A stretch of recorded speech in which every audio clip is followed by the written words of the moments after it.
Welcome to the Chasing Tomorrow podcast. Today, I have a really fun guest to spend some time with. James Francis wrote the book called There's Coffee in the Fridge. Now, if you guys all know me, I have become somewhat of a coffee snob, I think, or a coffee aficionado. So I'm not sure about coffee in the fridge per se, but I think there's a deeper meaning to that. So we're going Sure. to dig into that as we go along. But this is one of those life stories that are really fun to listen to. We've all had sort of our moments, if you read my book, that I had my moments in time that we had to get beyond. And it's just great to listen to people who've been through the journey. And James, I'm really excited to get you on to talk about your journey through anxiety and depression, starting with what looked like a really good start to life that had a few bumps along the way. And I think maybe you'll help us figure some stuff out. So welcome to the podcast. Appreciate that. I'm glad to be here, Joe. Thanks. So, James, I think that the context always is good to start. Maybe where'd you grow up? Like, what was it like being a kid?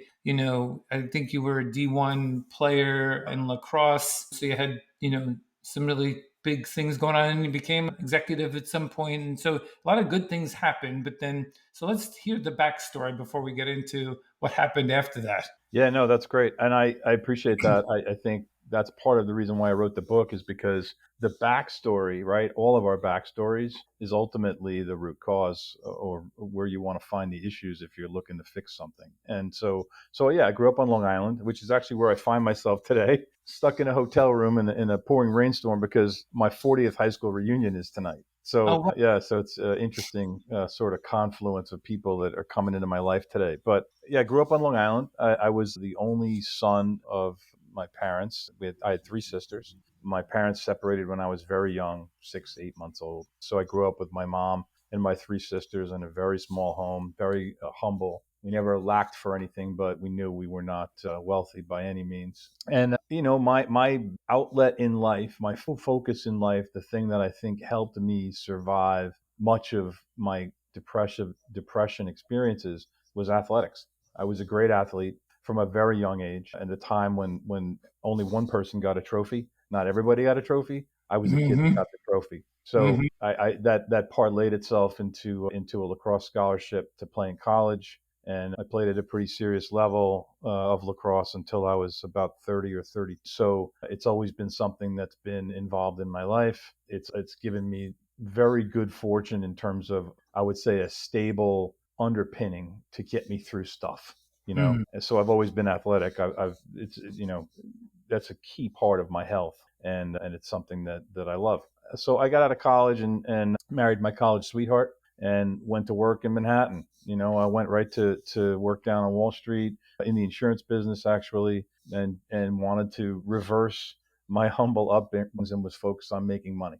And that was literally my focus from the time I graduated from college until I had my breakdown, which I talk about in the book pretty extensively at about 40 years old. So, yeah, well, people West Coast, East Coast, it sort of probably doesn't matter all that much. But this life that a lot of kids go through, right? The pressure of sort of growing up and fitting in and then playing sports as a way to sort of, both learn and experience and validate ourselves.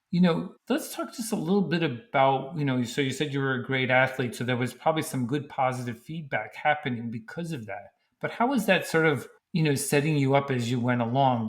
Was that fulfilling enough for you at that moment? Do you remember what that was like? I do actually, now that I've gone back and sort of relived a lot of that.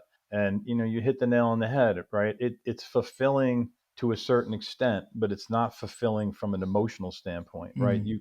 You get the accolades, the pats on the back. I was a kid, this was the 70s and early 80s. So I was a kid surrounded by, I would say, not positive influences of men that just poured their accolades down on me, right?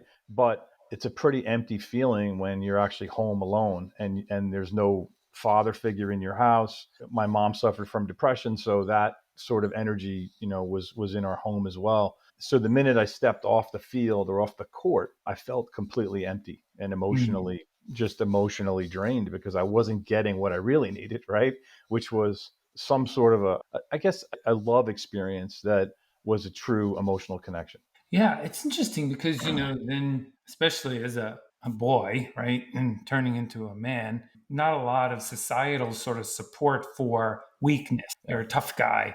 You're going to Yeah. be able to take it all. And, neither of us are psychologists or probably therapists. So, but what I do understand is that sometimes we think you grow up faster than you do. Like Mm. emotionally, you don't grow up until much later, but we look older, we perform at almost an adult level, and we sort of are carrying this burden with us that we don't even know what to do with. I mean, did you feel that like that? Well, here you are, the only guy in the house trying to play sports and be great at that, and nothing back to help James out. Yeah, I don't think that I felt it at the time. I do know that I had very confusing feelings because I was sad most of the time. I Mm, had experienced some trauma in my life, which I had repressed and didn't really address, which you didn't do at that time anyway. I don't even know right. if we'll do it today. They don't have the language for it, but you repress that and you just sort of move on and you move through it. And like you said, there's you keep put your head down and keep your arms swinging, right? You got to be tough. There's no crying in baseball or whatever expression you want to use. And I think that that leaves you feeling completely empty as an individual. It's like, well, for an hour or so on a field, I can feel like, wow, everybody loves me. But then, in the car ride home, it's over. And there isn't an additional connection, a real heart connection after that. And so I knew that implicitly, like I felt it every day. And so Mm. that's why I wanted to just get better. I wanted to be the best because I knew that that's where I was going to get all the positive feedback from. Yeah, it's interesting. This isn't unique in any way, right? As Mm, you've probably of course. found, you start writing the book. Happens frequently. Do you have any sense as to why we have not evolved to understand that this is happening on a regular basis? I really don't. I will tell you that I currently coach high school lacrosse. So I coach varsity athletes. These kids are what, 15 to 18. I see a lot of helicopter parenting. I see a lot of parents competing through their kids. And I think that is really the underlying issue. If I had to point to one thing, that Mm, would be it, right?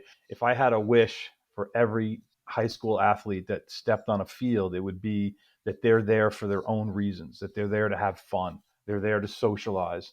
Maybe they don't want to be the best, or maybe they want to be the best, but whatever that is, that person's there to live that out. It's really hard to watch kids show up to practice every day that don't want to be there. right. And it doesn't happen a lot, but I can always pick two or three kids out every year that just don't want to be there. And then unfortunately you meet the parents, and it's not necessarily just the dads, it could be the dad or the mom or both, and you know that that kid is being pushed out into an experience that they really want nothing to do with. Interesting. Because, well, what happens sometimes then is what happens to you as a kid, we repeat it later on, right? So just going back.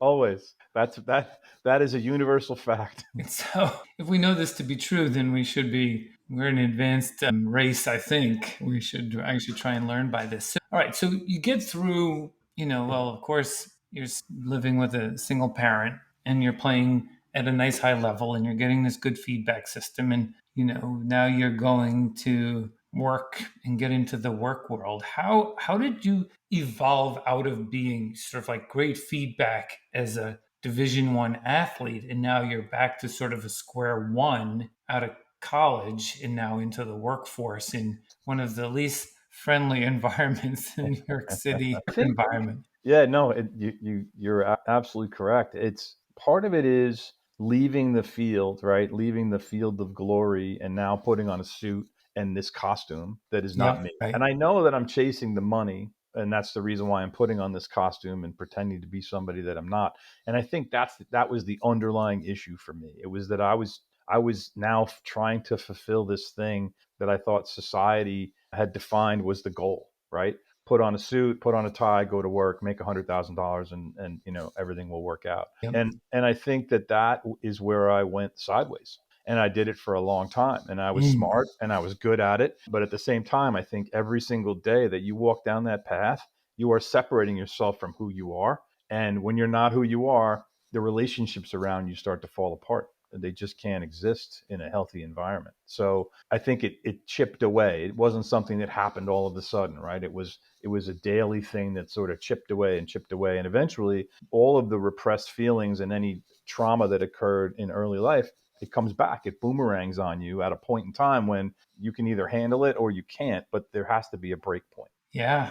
It's sort of there's another part to this that I always think about is the so we have the societal issue, we have ourselves, and then we have biology that's somewhat confusing to mix in too, because the biology of the way the dopamine system would work or any of our other, biochemical and neurotransmitters work, like they're there for a reason, right?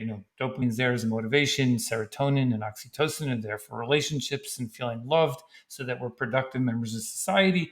And so when we're not feeling good, it's actually stuff that's actually happening. And so our reaction to it often is we don't understand why we're feeling that way. Did you find, like, because I think that there's this, then what we tend to do is act out a bit. We'll go to the bar or we'll do something else, and then we start to compound this problem. Did you find that pathway? Was that part of the challenge also, what you were doing with your time? Oh yeah, 100%. Yeah, and I really go into this in the book and to help people understand how we consistently damage ourselves. And so, yeah, I was out 2, 3 nights a week, sometimes 4 nights a week, couched it or rationalized it as a work responsibility, and Yeah, just drinking as much as I possibly could, and right. and and finding other more violent behavior if I could find it. Like I would literally go look for fights. So I was, 25, 26, 28, 30 years old, going out with clients, right, in quotes,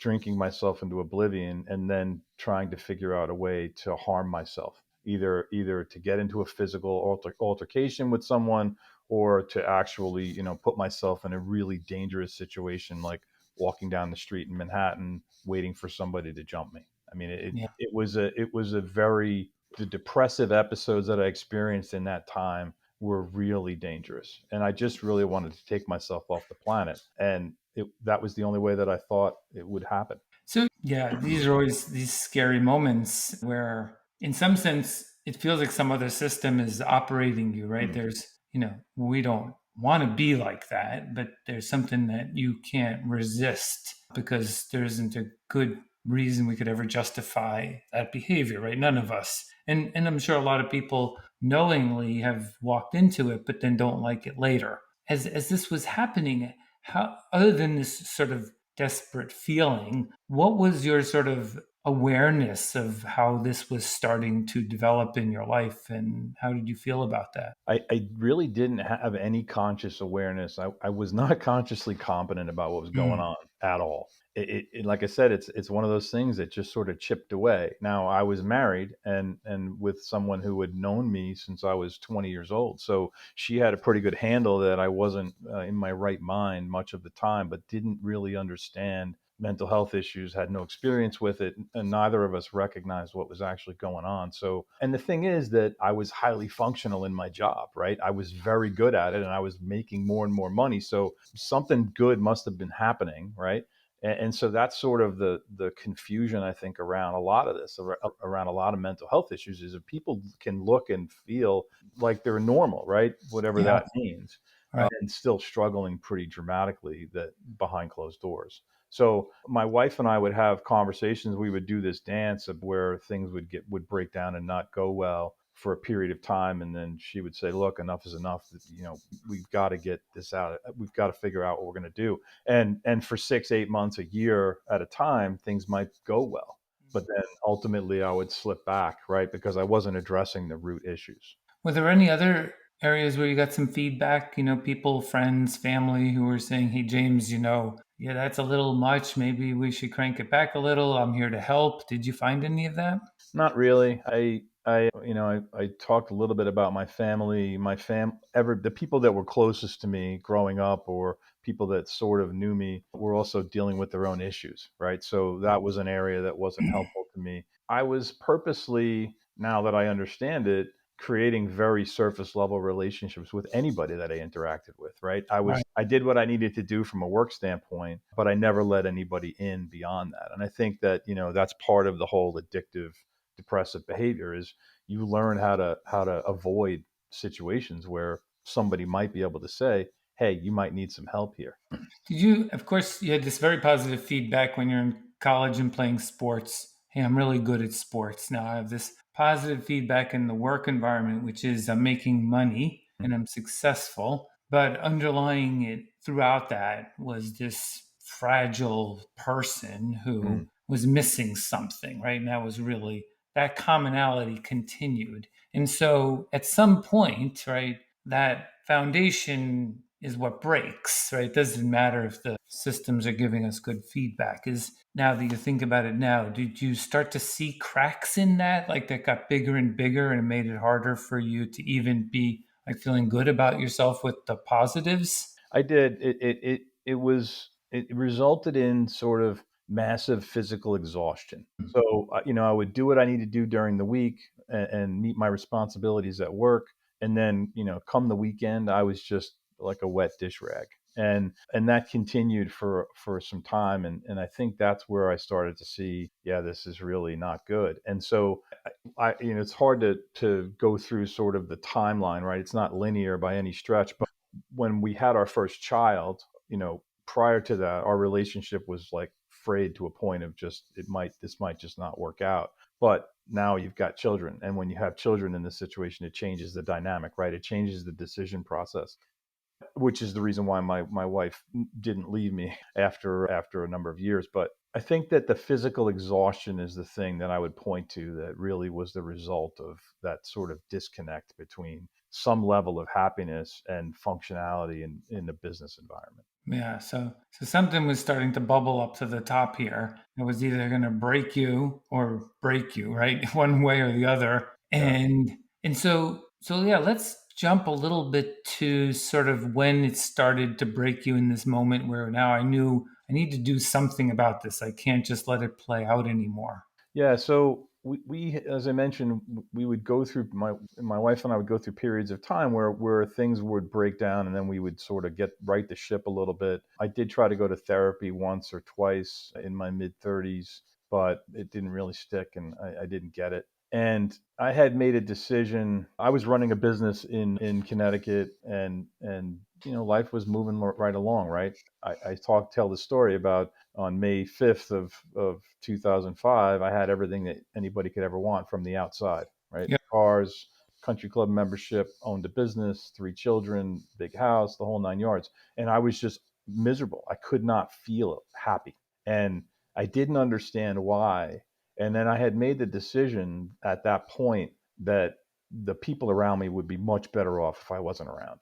And yeah, so I just said, I can't find the feeling of happiness, and so I've just had enough. I've been trying to find this feeling for a long time. It's clearly not going to happen. And so, that I decided the next day to kill myself. And so I woke up in the hospital a few days later after that suicide attempt. But that was when it just broke. It yeah. just broke and went in a different direction. Yeah. Wow. Always hard, right? That, like, how do we get to that place? It's not something that any of us ever anticipate, want, and it's this sort of desperate attempt to try and reconcile something that feels irreconcilable. And so, all right, so this happens, and now, well, it didn't work. We're happy for that. Now what? What's the Yeah. next step for James? It's a great question. So came out of the hospital after, getting on some medication and getting balanced and starting to work on therapy and different understanding of the trauma that was driving my underlying feeling of unhappiness. And I think that's really important. I think that people need to understand it's not a matter of blame and what happened, right? It's really a matter of going in and understanding the energy around that, and that if you don't reconcile that, it will continue to stay with you forever, right? And so people that evolve learn how to establish that sort of connection to that initial pain, and then they can move on. People that don't evolve, that's what they're fighting, then they don't know it, right? They don't know what they don't know. So I came out of the hospital, and we were literally driving home from the hospital, and my wife said, listen, and we live in a very small town. I ran a lacrosse program. I had hundreds of kids waiting for me on the day that I tried to commit suicide to coach a lacrosse clinic. I can't go to the supermarket without running into 15 people I know. So Yeah. people know that I'm not around, right? It's been a few Mhm. weeks. So she says, listen, we have a couple of choices as I see it. We can say that you were away on business, which is plausible, Yep. or we can just not do anything, or we can say, hey, this is part of who you are. we're going to work through this, and let's move on. And so that's ultimately the choice that we made was, Yeah. you know what? And this is going back, right? This is 2005. People were not talking about mental health issues at that point. Mm. But that's exactly what we did. I just said, I was an athlete. I think what I need to do is approach my mental health like I would any sort of an athletic training program, and just start with discipline, commitment, consistency, practice. And Right. that's ultimately what I did. And we started to tell people what had happened. And it's interesting, the people that leave your life, right, as a result of something like that, either they can't handle it or they're not interested or whatever. But the people that do come into your life, it's an amazing experience. Right now, there's people around me that are supportive of what work needs to be done, and that was just, that gift continues today. I work with a bunch of people that have read my book, and they're like, yeah, this is great, but let's they come to me for help. And so when you shift that dynamic and shift that energy, it's amazing what opens up in your relationships. Yeah, it's so brave. I mean, we're all probably listening, thinking of those three choices. The last one I pick is telling everyone the truth. I think I'll stay away from that for the minute because we're so worried. The reason you got into that place was that you didn't feel loved before. Yeah. And then you would think, well, if I say the truth, then I won't be loved again. But we all sort of have this innate wanting to help people. And, actually, sometimes through that vulnerability, we can bring people closer to us because they feel it too. And yeah, I think probably the ones, we'd probably be a little bold to say this, James, but the ones who move away from you are the ones suffering the same problem Oh yeah. Yeah. and really don't want to get too close to it because then they'll have to deal with it themselves. But for the rest of us, empathy is a very big and important part of being a human. And so if you show some fragility, then we want to help. And so I'm sure that that was helpful. And so as you came back through this, so now you went through this, now people know. Now Hmm. you have this sort of new persona to work through. How did that evolve? Like, how did you feel about yourself? How did you start the repair prior, of course, to writing a book? But how did that start to for you? So I will say that it took some time for me to get to a place where I was comfortable with myself and Mm. comfortable with forgiving myself the behavior that I had for so long. And that was a really big deal. But to your point, a lot of people left my life realizing that was some of them were very toxic, and I'm sure I was very toxic to them, right? So I get that. But I felt amazing. It took, 6, 8 months after my hospitalization, and I felt like a weight had been lifted off of me that I had been carrying around since I was, 10, 11, 12 years old. So and I talk about this often, I felt like I literally stood up, unzipped a costume, and stepped out of it and Ah. became this new individual with this whole bright spirit and bright future. And I didn't know where it was going to go, but I knew that whatever I was going to go, I was going to feel completely in a completely different place. And that's exactly what happened. So you said that really underlying all this was this trauma that you had to deal with. Then you hit this moment where you try and just wipe the trauma out by leaving the earth. Mm. But now I'm back here and I got this time period to sort of reconcile that. Did you establish some practices during that period of time that were helping you sort of, get to this good state of feeling different about yourself? Yes, I would encourage anybody to go to hire a professional for therapy. I do think that talk therapy is a gift and it's Mm. critical, right? I have an accountant that handles my taxes. I have a doctor that checks my heart. So I need a therapist that can take me through my mental health issues. And so Mm. I was seeing somebody twice a week for a number of years to sort of work through this. The first person and this is an important part of the story too. The first person I saw took me through about 6 or 8 months, and he took me as far as he could go. And it was not a good fit after that. And I think that's part of the recognition that these muscles evolve and you become stronger. And then the person you're working with might not be the right fit, or you Yeah. might see them the first time and they might not be the right fit. And that's okay, right? Try on a different pair of shoes and move on. I think that's an important part of the story. But so talk therapy was critical. I had learned a bunch of things both in the hospital and out of the hospital that are on my roadmap to health. Journaling, I write a lot of things down, which is ultimately how the book started. It was a journal. I drink a lot of water, eating well. There's nothing magical or Mm, different than what everybody knows needs to be done. And there's a roadmap of 10 things that I follow pretty regularly. And meditation was also one of those things that, and I still do, I do meditate every day. It's critically important to basically calm the mind, gain control over your ego, and let your body know that you can calm down, that things can quiet down. We talked earlier. I'm the CEO of a startup health plan. I also run a consulting firm. I'm traveling pretty consistently. And I think the ability to calm down and mm. quiet down is one of the things that I crave, that I have to do.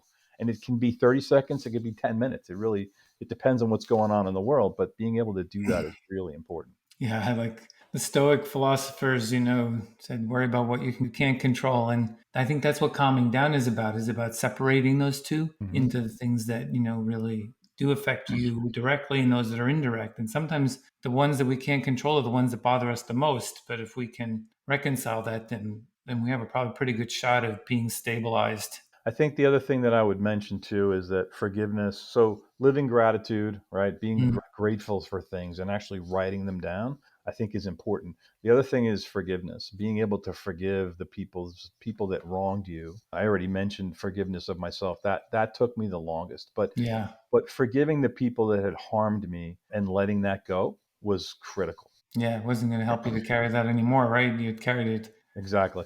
Yeah. in a very, very deep way. How did your family react through this learning and growing process? That is a great question. It obviously was a collective experience for everybody, right? My children were still young. They were 12, 10, and 6.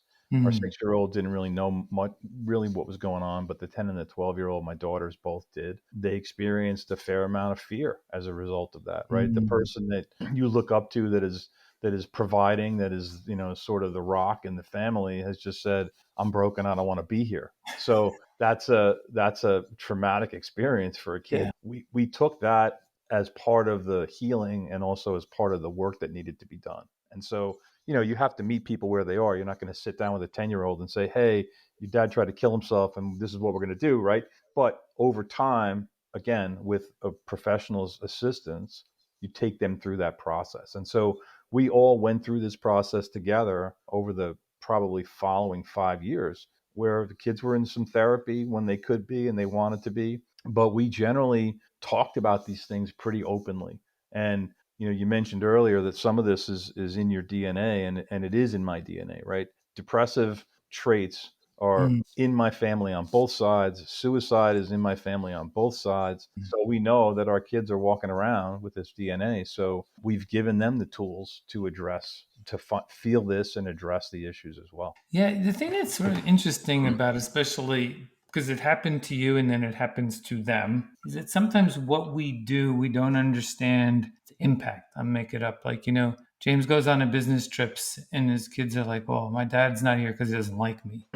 And that wasn't at all the intention, right? You were going on a business trip, but they don't understand maybe because of their age or their experience or their need. And I think trying to spend some time in this explaining and taking time to understand how someone feels about that because maybe they just need that, hey, yeah, I'm here for you. This is work, not anything about you. And I think that taking that time is really important, especially as you go through this. So then, when along this journey did you say, hey, it's a good idea that I should write this into a book? How did that happen for you? Yeah, so about 3 or 4 years into my learning process, I had taken some jobs. I had taken a step back and taken some jobs that were probably lesser than my experience would have Hmm. wanted to slow things down. So I Yeah. was home. I wasn't traveling. I was basically, I was making lunches for my kids every day and Wow. reconnecting with experiences that I had missed for a long time. And I had the benefit of being able to do that. Now, those were conscious decisions, right? We were living pretty leanly. We didn't have a lot of money, but we were doing what we had to do, what we wanted to do, I should say. And about 5 years in, I was like, okay, listen, I need to get back to getting serious about my career again. I feel like I've learned enough where I can live this. And I took my first job, corporate, C-suite level position, and said, I've learned all this stuff. I'm going to bring it into the boardroom. I'm going to do meetings with meditation. I'm going to teach people how to journal. I'm going to be who I am, right? In every situation. And it was amazing how that was embraced and how people were craving it, right? Wow. Now, I'm not suggesting that you sit in a meeting and you ask people to be vulnerable in a dangerous way, right? But when you open up with stories about your life and other people start to open up freely as they want to, it changes the whole dynamic, right? Your team becomes more creative and more collaborative and all these positive things that result. And I was like, oh man, this is pretty cool. So I was invited to speak to a group of people called the Happiness Club. A guy named Lionel Ketchian started this group 20 years ago in Fairfield in Connecticut. And the Happiness Club now is all over the world. There's chapters Mm. everywhere. So somebody who I knew Lionel, and he asked me to come in and tell my story. So I was in a room of 50, 60 people in Connecticut, basically telling the story that's in the book. And people came up to me afterward and said, "You've got to write this book. I mean, that is a book, right?" And I had all these journals written because I had gone through this catharsis process where I needed to get my stuff out on paper. And I sat down and I said, this could be a book, right? I wanted to teach people what I knew, but I didn't want to preach in any way. So Mm-hmm. the format I've taken is essentially tell my story. And through that story, I think there's a learning, right? What I'm trying to do is get people to think. And once you start that thoughtful process, then you can say, you know what, I'm ready to make some changes and evolve myself. Right. Yeah, I imagine there's some people who are not ready for a book like you wrote, and then many where it can sort of fit to, what they want to hear and learn and be encouraged by.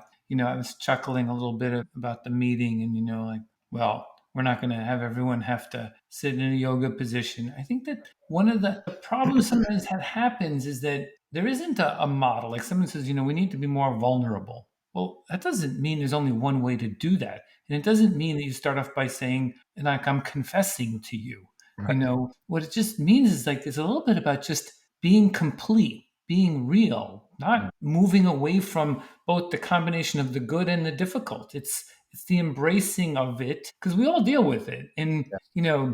I often think about like Michael Phelps, right? We're very sort of, I think, all benefiting from his acceptance of the depression he's gone through. This is a guy who won more gold medals than anyone's ever won, best swimmer ever, more world records, all this stuff. The only thing that could happen in his life is he could be slower and not as good. And so that's a reality. It's like this isn't like you can't hide from that. And then similarly, it's like you can't hide from that. Oh well, maybe my pet of 15 years passed away, or something happened, or my car got banged up, or I like Exactly. just accepting that our lives are more complete than just getting the task done. And Yeah. I think as a leader, whatever role you play, that's what vulnerability is about, is accepting that we're on a journey that doesn't look that different from each other. I agree 100%. And the thing is, so you have to create boundaries, right? Because you do want people to Sure. feel safe, but you also don't want them to cross those boundaries. But you also need to make room for whatever it is that they come at you with,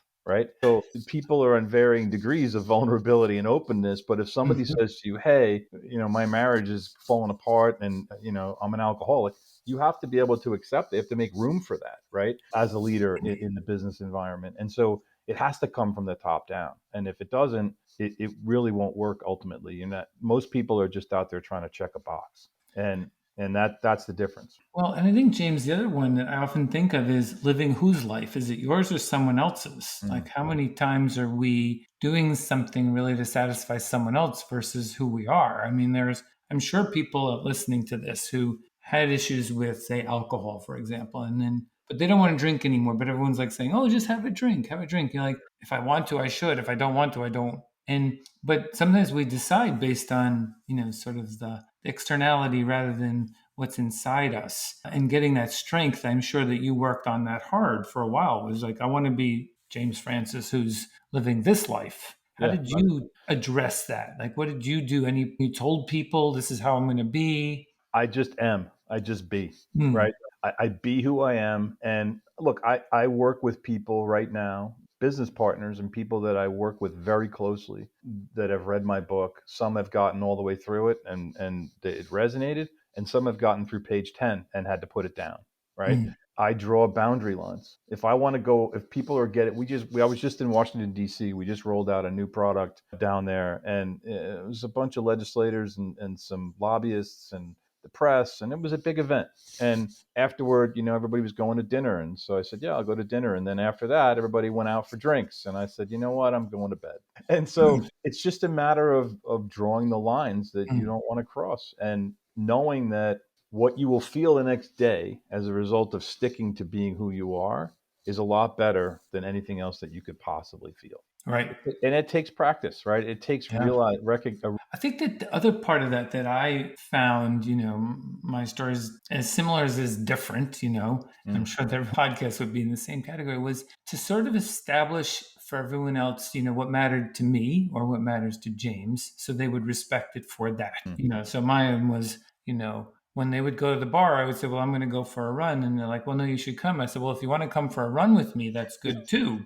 I love Like, it. and if you don't want to, you don't have to, but it's the same, right? This is the same decision. It's not a choice like yours is a better choice or mine is. It's we're both going to make our choice. And then what happened was with enough consistency, then they would start to say, oh, yeah, he's going to go for a run. Like they would then give you the latitude to make your decision, and then Right. it became who that was. But there's that point that you got to sort of work right through that challenge. But once you establish yourself, then people do respect it. I did find that. Yeah, I think that's a really good point. And it's interesting. I've done that as well, where I've said, I'm going to go for a run, or I don't want to play golf for 5 hours. I like to play golf, but I don't want to play golf for 5 hours. Let's play tennis for an hour. And Yeah, it just shifts the dynamic a little bit. And I think at the end of the day, everybody just wants to be seen. And I think that was the thing that was missing for me as a kid, right? As an athlete, you're being seen, but when you come off the field, you're not. And ultimately, I think that's what people want. They just want to be seen. They want to be connected, mm, and they're not really sure how to make that happen. And for some people, it's like, yeah, let's go for a drink. But once they realize that ultimately they're not necessarily wanting to go for the drink, they're just trying to get that connection. So right. let's That's change right. that and let's connect in this way. Yeah, Let's go for a walk. I was running a company in South Carolina a number of years ago, and we established a meditation room, right? And some people would go and meditate, but we walked.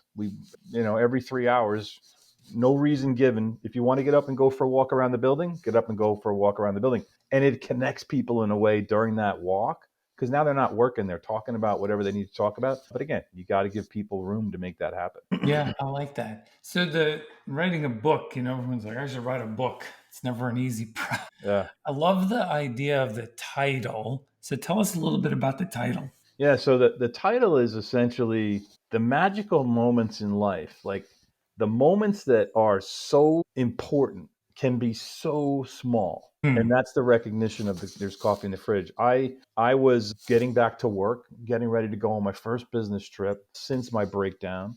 And I was getting up at 4 in the morning and going to go to catch an early flight. And I said to my wife, listen, and she liked to sleep in, so she would get up at 7, 8 o'clock, and I was going to get up at 4. So I said, hey, I'm going to get up early. I made some coffee. It's in the fridge, and I'm going to just grab my coffee and go to the airport. And so she knew I was pretty anxious, and I was nervous because I was jumping back into a life that had almost Right. put me in the ground. And so I woke up at 4 in the morning. I tiptoed around the bed. I leaned over. I gave her a kiss, and she turned to me like with a big smile on her face, wide awake, and said, "Hey, there's coffee in the fridge." And we both just started laughing, and that was it. I mean, just carried that with me through my entire trip. Wow, still makes me emotional. But she saw me. She knew what I needed in that moment. So that's the reason for the title. Well, I'm not sure I expected that either. But that's life right there, right? That is what, I might go on as bold as this, James, and sorry if it's too bold, but that was the moment you were looking for in your life. 100%. Sometimes it takes an effort to get there, but we can, right? This is the key point. Every one of us is capable of finding the moment when we're to the other side. It might still be a lot of work, right? Yes. But we get to the moment where we've dispatched that trauma in that moment, right? It sort of all that effort was going to now be okay. Yeah, I tell people all the time who are in an unsafe place, right? They're either thinking about suicide, or they're concerned that they might go down that path. And I tell them that if somebody had said to me 20 years ago that today could be a day where I'd actually be happy, I might not Mm. have believed it, but it would have given me some hope. And that's Yeah. ultimately where I'm at, right? I like the happiness that I exist in today was the feeling I was trying to get to 20 years ago, and now I Right. have it. I get it, and it's possible. It is possible. Yeah, it's also beautiful that both she went with you on the journey and others did too, right? To be there to Absolutely. support you, regardless of, I'm sure, how hard it might have been and how dopey you might have been a few times. Yep. Yeah, it's a learning experience for everybody. And I think that we both could have walked away just in that one relationship. We both could have walked away and gone our separate lives and lived and done our thing. But having worked through that together has created a deeper connection. But also it's fulfilled our life in a way that, we couldn't have imagined. So you write the book, and how did you feel when you were done writing it? I felt really positive, like wow, I had done something that few people get to do, but it just felt really good. Like I said, you know what, this is the story of the work that I've accomplished. And so yeah, it felt very, very good, felt very positive. And it's still, even now, when somebody reads it and sends me a note and says, hey, your book did blah blah blah blah blah, I just feel like, okay, you know what, I did this for the right reason. Yeah, the I was told early on, when you write your book or you write anything, you got to write it for yourself first, and then if others read it and benefit, then that's really even icing on the cake here, so to Yeah, speak.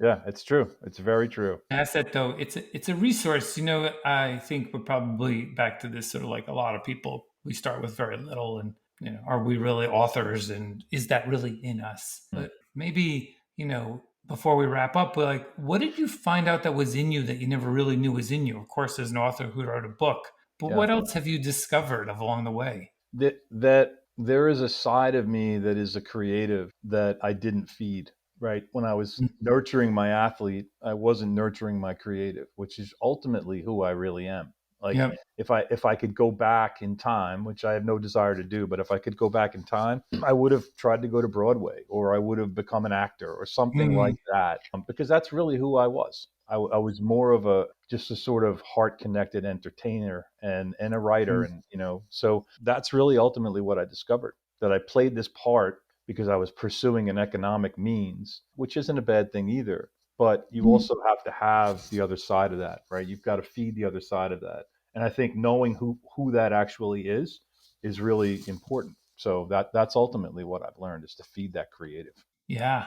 And then it turns into true purpose that Mm. can turn into a legacy of what you leave behind, that has meaning and impact for others. Yeah, it's true. And the one thing that we've both seen, my wife and I have both seen with our children, is they've pursued things consciously in a way that we never had the opportunity to do. And Mm. so to watch them now in their late 20s, early 30s experience life in a way that we couldn't is amazing. It's really amazing. That's so cool. Is there another book in the future, James? I think there is. I've got a couple of stories that I want to tell. I've got some stories that I've already started to write. I'm just not sure where to go yet. I wanted to Mm. wait. I wanted to wait and sort of go down the path with this one, because there's also a couple of books inside of this book, but I want to see how this plays out and where it goes before I make the next decision about what to do next.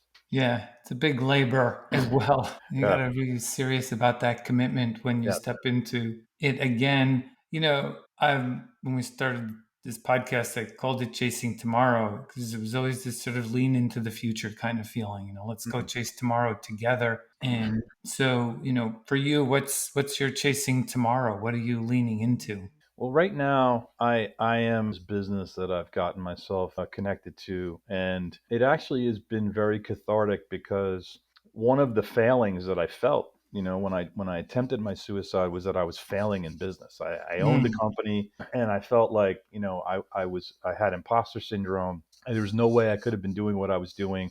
It was never going to be successful. All of these things that I told myself, and so right now, and probably for the next 2 or 3 years, my focus is on making this business a success and working mm. with people and working with in a very close way, a very collaborative way. And so that's my chasing tomorrow right now. The other piece of that is, at some point I will write another book, but we'll see. We'll see where the world takes me. Well, James, thanks for being so open, honest, and vulnerable. Your story is inspiring and encouraging to all of us. Look, we know that this journey has its ups and downs, and the moments are interesting and intriguing. But if we stick with it, we get to a pretty good place, which I think you found yourself to. Yeah, no, I appreciate that, and I appreciate the work you're doing. It's important. So thank you. All right. Thanks, James. We'll talk to you soon. Thanks, Joe. Thanks.